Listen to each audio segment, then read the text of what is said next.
ఎంచక్కా మన ఊరికి దగ్గరలో ఉంటే ఇలా రోజుకి ఒక బంతి భోజనం తినచ్చు కదా అనిపిస్తుంది. కానీ ఒక్కరోజు తినగానే బోర్ కొట్టేస్తుంది. బోర్ అంటాం కన్నా కూడా అక్కడ పెట్టే ఐటమ్స్ చూసే మనకి కడుపు నిండిపోతుంది, వెగుటుగా అనిపిస్తుంది. మీకు కర్ణాటక భోజనాలు ఎలా ఉంటాయో చూపించాలని ఇలా వీడియో అయితే క్యాప్చర్ చేశాను. ఫస్ట్లో అంటే వీళ్ళ కల్చర్ తెలియక ఎలా తినాలో తెలిసేది కాదు. సో ఇన్ ఇయర్స్ ఉన్నాం కాబట్టి ఎక్స్పీరియన్స్ వచ్చేసింది. నిజం చెప్పాలంటే చాలా హెల్దీ ఫుడ్ పెడతారు. ఇవన్నీ డైరెక్ట్గా తినడానికి కదండి, రైస్లో కలుపుకోరు కదా.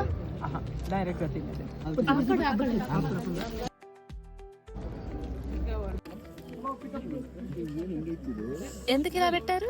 ఇది పలావ్ అంట, పుడిచెరి పలావ్.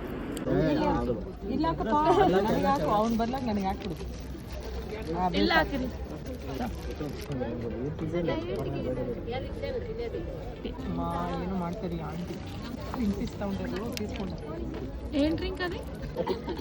ಒಂದು ಸಾಕು.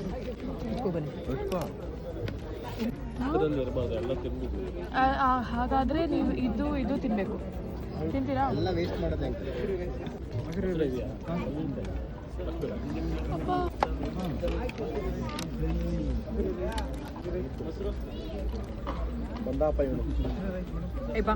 ನಮ್ಮನ್ನು ಊಟ ತಿನ್ನಕ್ ಬಿಡ್ದಿದ್ದಲ್ಲಿ ಮಾಡ್ಬಿಟ್ಟು ಹೋಗಿದ್ಯಮ್ಮ.